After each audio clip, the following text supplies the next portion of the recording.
జ్యోతిస్వరూపుడు పరమశివుడు, ఆది మధ్యాంతరహితుడు నీలకంఠుడు, భక్తజన సులభుడు సాంబశివుడు. శేషాచల పర్వత సానువుల్లో వెలసిన సుప్రసిద్ధ సదాశివ క్షేత్రం తలకోన. తలకోన ఓ మనోహర ప్రాకృతిక సీమ.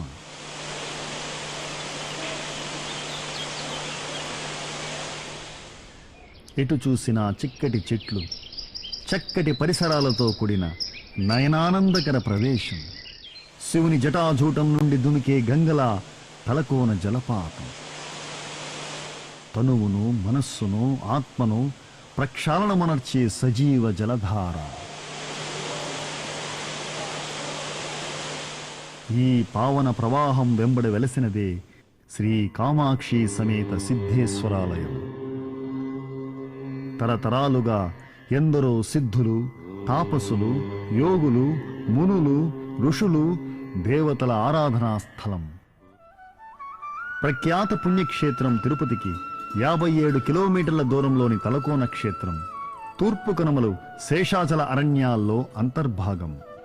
వనమప్పాస్వామి అనే తపస్వి శివభక్తుడు క్రీస్తు శకం 1811వ సంవత్సరం మాఘశుద్ధ దశమి నాడు ఇక్కడి సిద్ధేశ్వర స్వామివారికి ఆగమశాస్త్రయుక్తంగా ఆలయాన్ని నిర్మింపజేశాడు.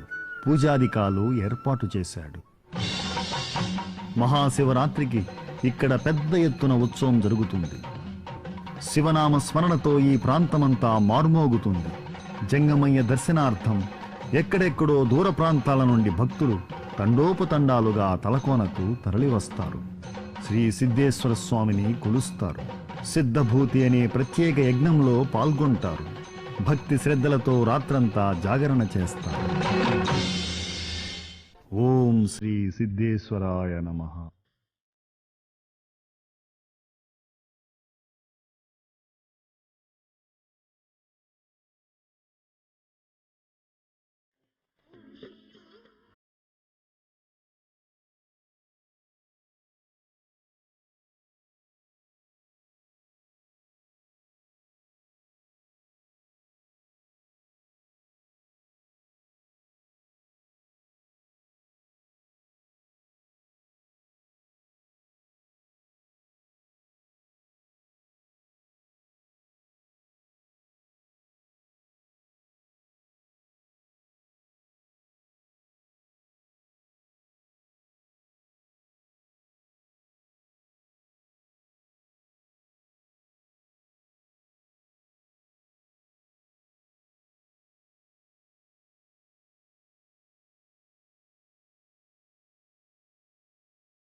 మహిమాన్విత తలకోన శ్రీ సిద్ధేశ్వర స్వామి గుడి నుండి కొండల ఆవలి వైపు ఉన్న గుండాలకోన శ్రీ నీలకంఠేశ్వర స్వామి సన్నిధి వరకు యాత్ర చేయాలనేది మా ఉద్దేశ్యం.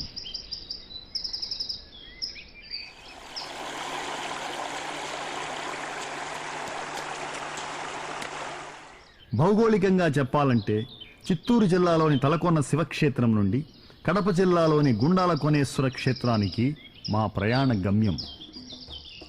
చిత్తూరు, కడప జిల్లాల ఉమ్మడి అటవీ ప్రాంతం శ్రీ వెంకటేశ్వర అభయారణ్యం. ఈ రక్షితాటవి గుండా పురాతన కాలిబాట మీదుగా మా యాత్ర.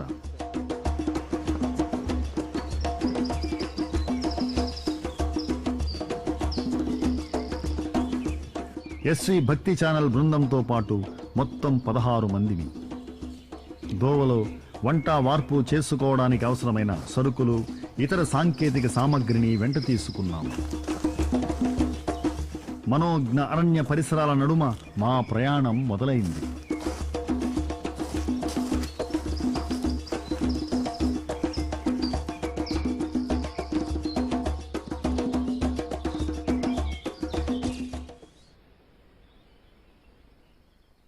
గొడుగుల రేవు దగ్గర సిద్ధక్క ప్రత్యక్షమయ్యింది. శివలీలను గానం చేస్తూ భక్తులు, పర్యాటకులు ఇచ్చే 10వ పరకతో తలకోన పుణ్యక్షేత్రములో కాలం గడుపుతూ ఉంటుంది.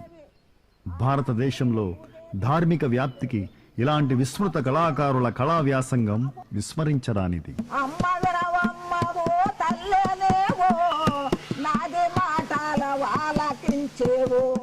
సిద్ధక్క శివలీలామృత గానం మంద్ర స్థాయిలో మమ్మల్ని వెన్నాడుతుండగా అలానే ముందుకు కదిలాం. భక్తులు, సందర్శకుల సౌకర్యార్థం అటవీ శాఖ వారు ఇక్కడ కొన్ని ఏర్పాట్లు చేశారు. మెట్ల దోవలు క్రమబద్ధీకరించారు. లోయలోకి పడిపోకుండా కమ్ముల రైలింగ్ అమర్చారు. పర్యావరణ పరిరక్షణ నినాదాలు రాశారు. పరమశివుని ఢమరుక ధ్వని, జలపాత హోరు. ఏనుగు తొండాలతో కుమ్మరించినట్లు మన్ను మిన్ను ఏకం చేస్తూ జోరుగా జలధార.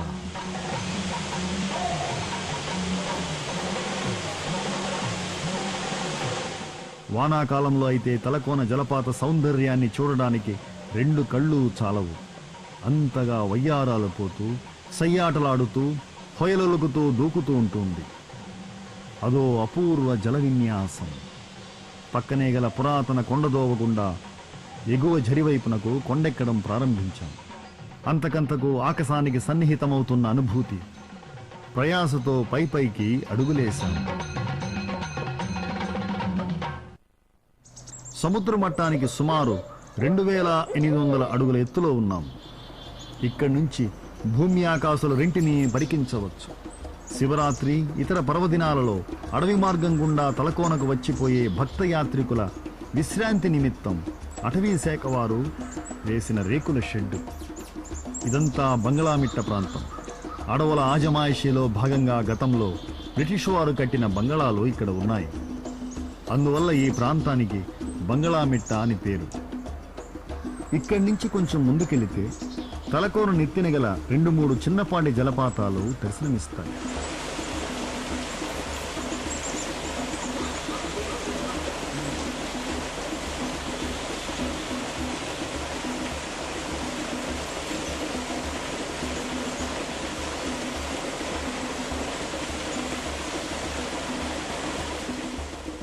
ఇవన్నీ ఒకెత్తు. అసలు ఈ జలపాతాలన్నింటికీ ఆధారభూతమైన జలోద్భవ స్థానం బుగ్గవంక మరొకెత్తు. రాత్రికి బుగ్గవంక వద్దే మా మకాం. అడవుల్లో చీకటి పడేలోపే వంటావార్పు పూర్తి కావాలి.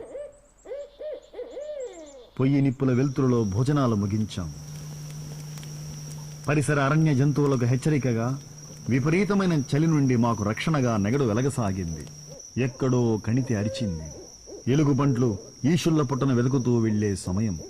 ప్రకృతి మాత్రం సర్వ ప్రాణుల చేష్టలన్నింటికీ సాక్షీభూతంగా స్థితమై ఉంది. అసలు ప్రకృతి తత్వంలో ఇమిడి ఉన్న పరమాత్మతత్వం ఇదే కదా. ఆ పరమశివుణ్ణి ప్రస్తుతించుకుంటూ నిద్రలోకి జారుకున్నాం. అలసిన మేనులకు అరణ్య ప్రకృతి జోలపాట పాడింది.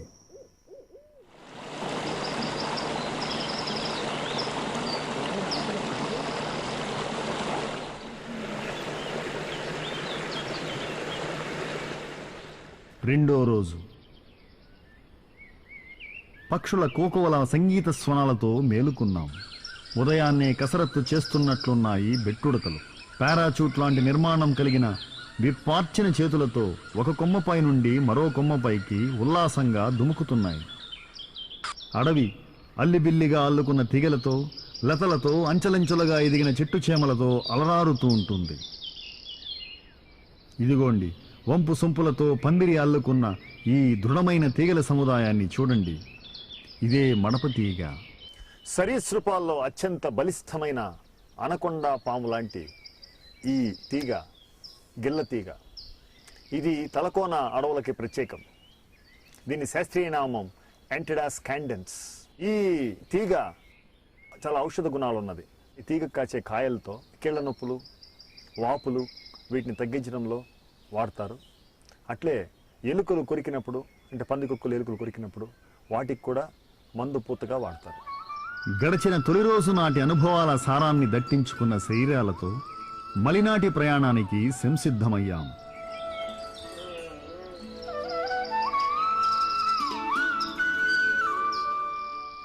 ప్రసిద్ధ తలకోన క్షేత్రం నుంచి గుండాలకోన క్షేత్రం యాత్రా కథనం తొలి రోజు ముగిసింది.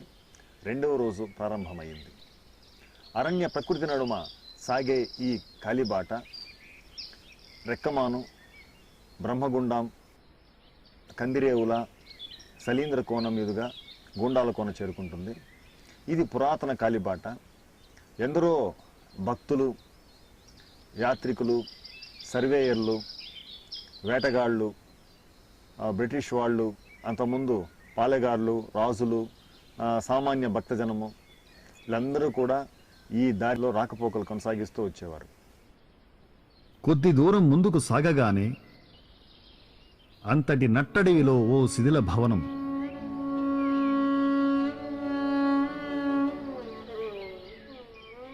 ఒకప్పుడు ఉజ్వలంగా వెలిగినట్లుంది. నేడు విరిగిపడిన గోడలతో, నేలరాలిన పైకప్పుతో నిర్వేదంగా నిలుచుని ఉంది. మన దేశ స్వాతంత్రానికి మునుపు పాలించినటువంటి బ్రిటిష్ వారి అడవుల ఆజమాయిషికి గుర్తు ఈ శిథిల బంగళా. అటవీ చట్టాలు, వాటి పర్యవేక్షణలో భాగంగా బ్రిటిష్ వాళ్ళు అడవుల్లో అనేక చోట్ల ఇలాంటి బంగళాలు కట్టారు. ఆ కాలంలో బ్రిటిష్ అధికారులు, సర్వేయర్లు, హంటర్సు, ప్రకృతి ప్రేమికులు వీళ్ళందరూ కూడా వచ్చి వెళ్ళడానికి అనువుగా ఈ బంగళాలు నిర్మించారు. ఈ బంగళాలు 20వ శతాబ్దపు ప్రథమార్థంలో కట్టారు.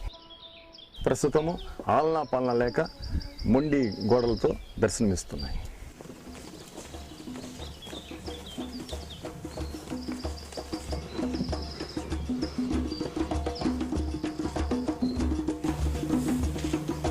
ఈ కాలిదోవ ఒక అడవి బాటకు దారితీసింది. ఈ ఎడ్ల బండి బాట మీదుగా ఒకప్పుడు జీపులు, ట్రాక్టర్లు కూడా కలియ తిరిగాయి.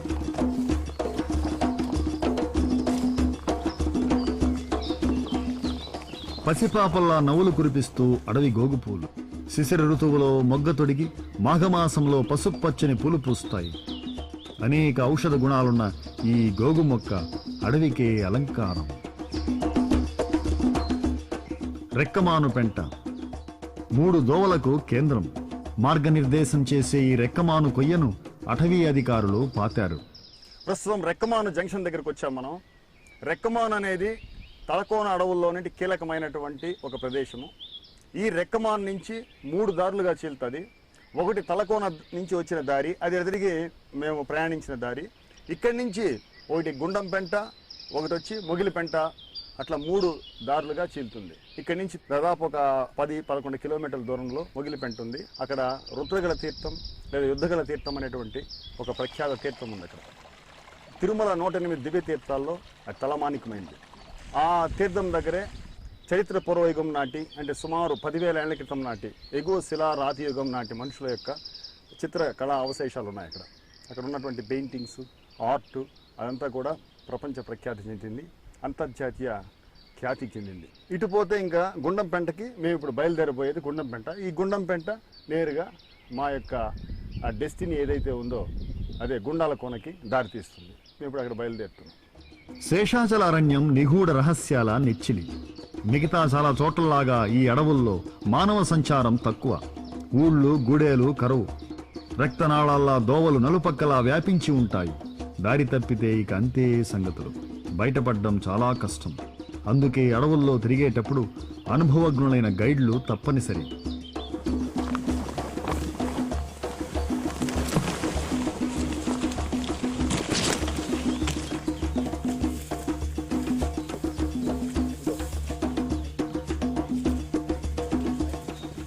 చూశారా ఏనుగు లద్దె?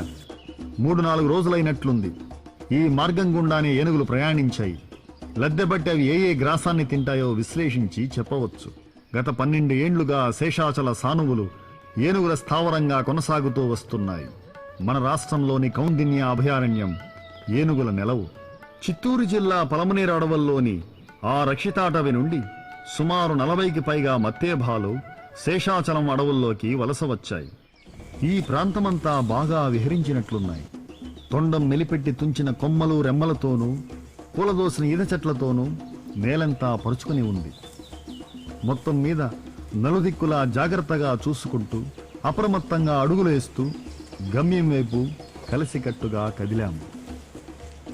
వాస్తవానికి మేము నడిచినదంతా జంగాలోళ్ల దోవ. మునుపు సరైన రవాణా సౌకర్యాలు లేనప్పుడు ఊరు జనాలు, మరీ ముఖ్యంగా జంగమదేవరలు ఈ మార్గంలో తరచూ ప్రయాణిస్తుండేవారు. అందుకే దీనికి జంగమోళ్ల దోవ అని కూడా పేరు. శైవ భక్త శిఖామణులు ప్రయాణించిన నేలపై మేము యాత్ర చేస్తున్నామన్న భావన మాకు మంచి అనుభూతినిచ్చింది. ఈ యాత్రా సంప్రజ్ఞతనే ఆధునిక కాలంలో ట్రెక్కింగ్గా పిలుస్తున్నారు. కాలినడకన చేసే సాహస విన్యాసమే ట్రెక్కింగ్. శారీరక, మానసిక, బౌద్ధిక, ఆధ్యాత్మిక ఔద్దీప్తికి ఉపకరించే పనిముట్టే ట్రెక్కింగ్.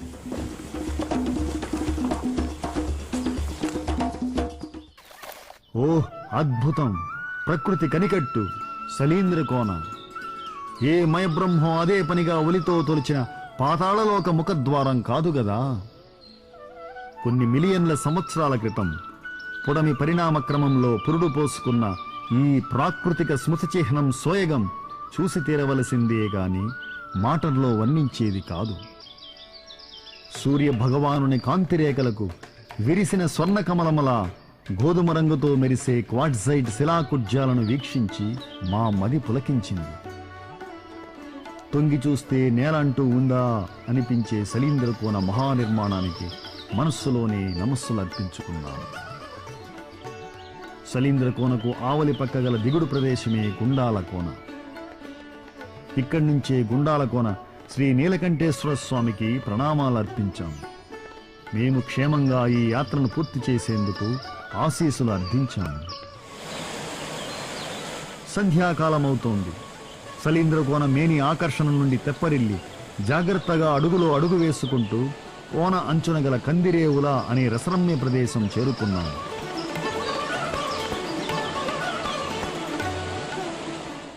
మనోజ్ఞ జలపాతాలతో, మనోహర సెలయేళ్లతో, నీటి మడుగులతో ఒప్పారే రమణీయ స్థలం కందిరేవుల.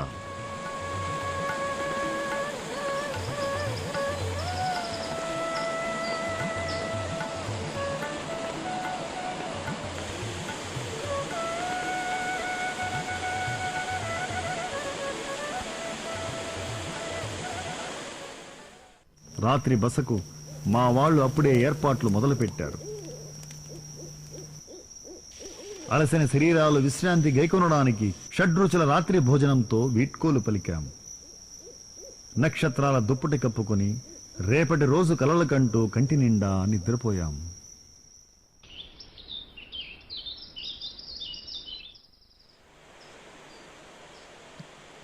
మూడవ రోజు. సెల్ ఫోన్ లేని ప్రపంచం కాబట్టి ఎలాంటి ఉద్వేగాలు లేకుండా ప్రశాంతంగా దైనందిన కార్యక్రమాలు నిర్వర్తించుకున్నాం.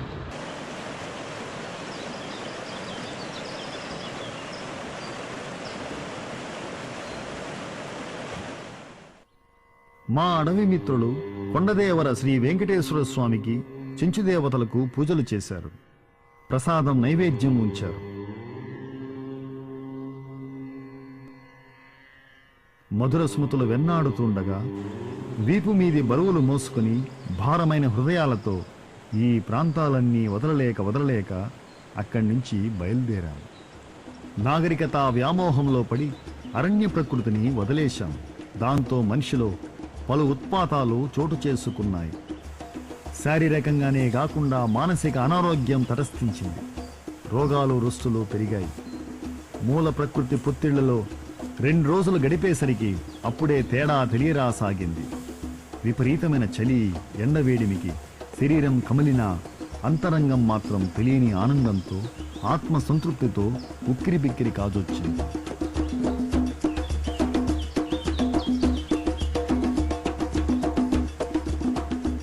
అడవులే ఆది మానవుడికి పురుడు పోశాయి. ఈ చైతన్యం అతడి అంతఃచేతనలో గర్భితమై ఉంది. అందుకే అరణ్య ప్రకృతిలో విహరిస్తుంటే అంతటి సాంత్వన. సలీంద్ర కోన అంచు వెంబడే నడుస్తూ కొంచెం సమతల ప్రదేశంలోకి వచ్చాం.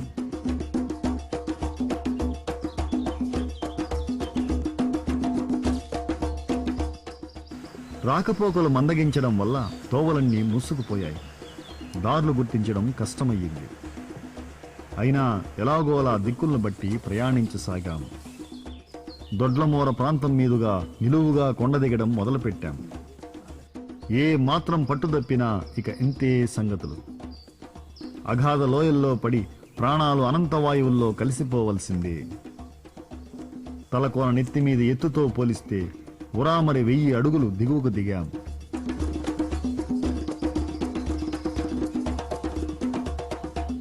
వానాకాలాల్లో మాత్రం ప్రవహించి మిగతా సమయాల్లో రాళ్లు పరిచిన వాగులు వంకలను దాటుకుంటూ మైదాన ప్రాంతంలోకి ప్రవేశించాము.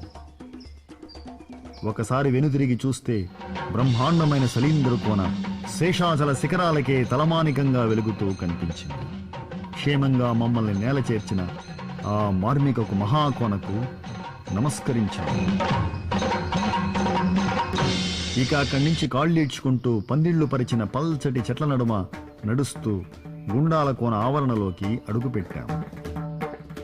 ప్రారంభంలోనే ఓ సలేరు మమ్మల్ని ఆత్మీయంగా పలకరించింది. మా వాళ్ళు నెత్తి బరువులు దించుకున్నారు.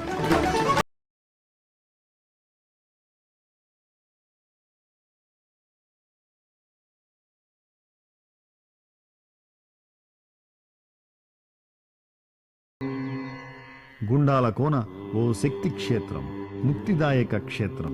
ఇక్కడ ఓం అనే ప్రణవనాదం నిరంతరం ప్రతిధ్వనిస్తూ ఉంటుంది.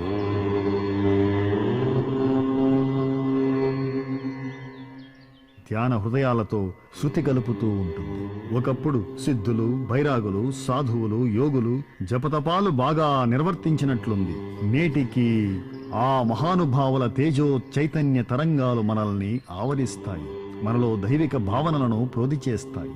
ఇక్కడి ప్రధాన దైవం శ్రీ గుండాల కోన నీలకంఠేశ్వర స్వామి, శ్రీ గుండాల కోనేశ్వర స్వామి అని కూడా పిలుస్తారు. ఈ క్షేత్ర మహిమను తెలుసుకొని ఎక్కడెక్కడో సుదూర ప్రాంతాల నుండి కూడా భక్తులు వస్తూ ఉంటారు. అగస్త్య మహాముని ప్రతిష్ఠించిన శివలింగంగా పేరు.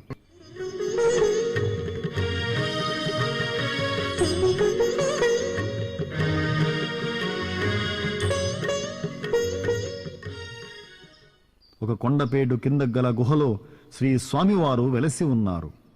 గంగా తరంగ రమణీయ జటాకలాపం గౌరీ నిరంతర విభూషిత వామభాగం నారాయణ ప్రియమనంగ మదాపహారం వారాణసీపురపతిం భజ విశ్వనాథం. భక్తులకు శ్రీ గుండాల కోనేశ్వర భక్త మండలి వారు తగిన వస్తువులు సమకూరుస్తుండడం రివాజు. ఈ మహిమాన్విత ఆలయ ప్రాంగణంలో పార్వతీ పరమేశ్వరులేగాక ఇంకా గణపతి, సుబ్రహ్మణ్య స్వామి, అయ్యప్ప కొలువై ఉన్నారు. సమీప పల్లెలకు చెందిన భక్తులు కొందరు మొక్కుబడి కొరకు తలనీలాలు సైతం సమర్పించుకుంటూ ఉంటారు. శివపార్వతుల పంచలోహ ఉత్సవమూర్తులను మాత్రం భద్రత దృష్ట్యా ఎర్రగుంట్ల కోటలో ఉంచడం జరిగింది. మహాశివరాత్రికి 3 రోజుల పాటు పెద్ద ఎత్తున ఉత్సవం జరుగుతుంది. ప్రకృతి అందచందాల గుండాల కోనకు చారిత్రక ప్రాధాన్యత కూడా ఉంది. పదకవితా పితామహుడు, ప్రముఖ వాగ్గేయకారుడు శ్రీ తాళ్లపాక అన్నమాచార్యుల వారి కుమారుడు తాళ్లపాక పెద తిరుమలాచార్యుల వారి శాసనం ఇక్కడి ఓ కొండ గుహలో దొరికింది. తాళ్లపాక పెద తిరుమలాచార్యుల వారు వారి బృందము గుండాల కోనేశ్వరుణ్ణి దర్శించారు. దర్శించిన అనంతరము ఈ గుహలో శంకుచక్ర నామాలను ఇక్కడ వేసి అట్లే ఆంజనేయ స్వామిని ప్రతిష్ఠించారు. ఈ మేరకు ఒక శాసనం కూడా ఈ గుహలో చూడవచ్చు.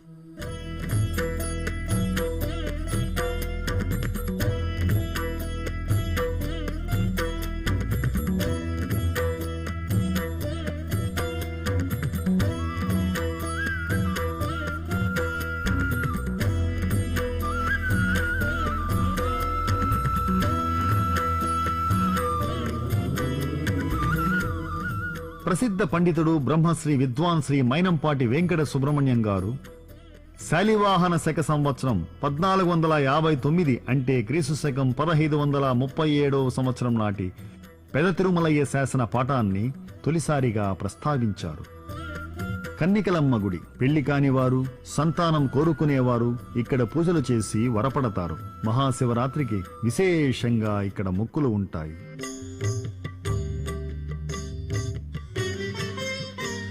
గుహ దాపుల నుండి కొండ అంచున ప్రయాణం ఉద్విగ్నకర అనుభవం. నిలువుపాటి శైలశ్రేణి నడుమ నడవాలి.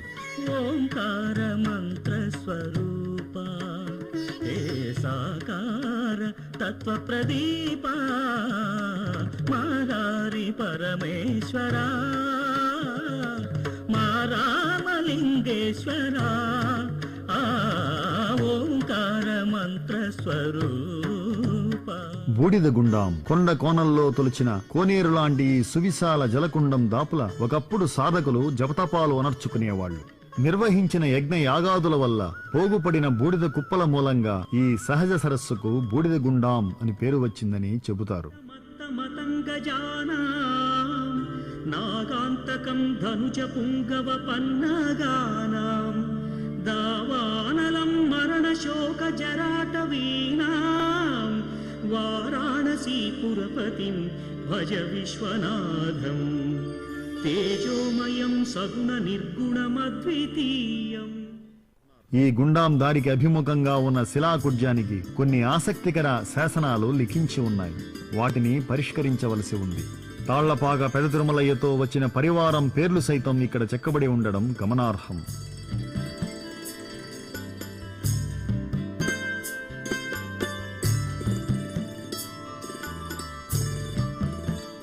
బూడిద గుండాంను దాటి ముందుకేగగానే అత్యంత శుభప్రదమైన పసుపు గుండాం.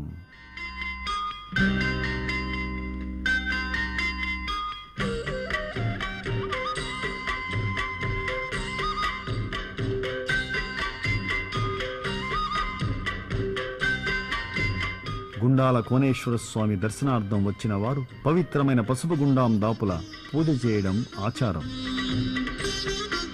నిజానికి తిరుమల 7 కొండలలాగా గుండాల కోన గుండాలు సంఖ్య 7. సప్తజలకుండ ద్రోణి గుడిదాపల నుండి మొదలు పెడితే మొదట వచ్చేది మాదిగోడు గుండాం, రెండోది సమారాధన గుండాం, ఆ తరువాత వరుసగా కోతుల గుండాం, అక్కదేవతల గుండాం, బూడిద గుండాం, పసుపు గుండాం, గిన్నె గుండాలు.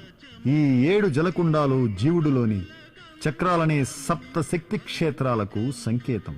సహస్రారంగా భావించే చిట్ట చివరి గిన్నె గుండాంలో మునక వేయడమంటే సాధనతో షట్చక్రాలను ఉత్తేజితం చేసుకుంటూ చివరగా శివ సాయుధ్యం పొందడంగా అంతరార్థం. కుండలిని శక్తికి సంకేతం శివుడి నాగాభరణం. నాగుపాముల మెలకలు తిరిగిన ఈ జలమార్గం గుండా పయనించి అంతిమంగా పరమాత్మతత్వాన్ని పొందడంగా యోగశాస్త్రం ఉవాచ.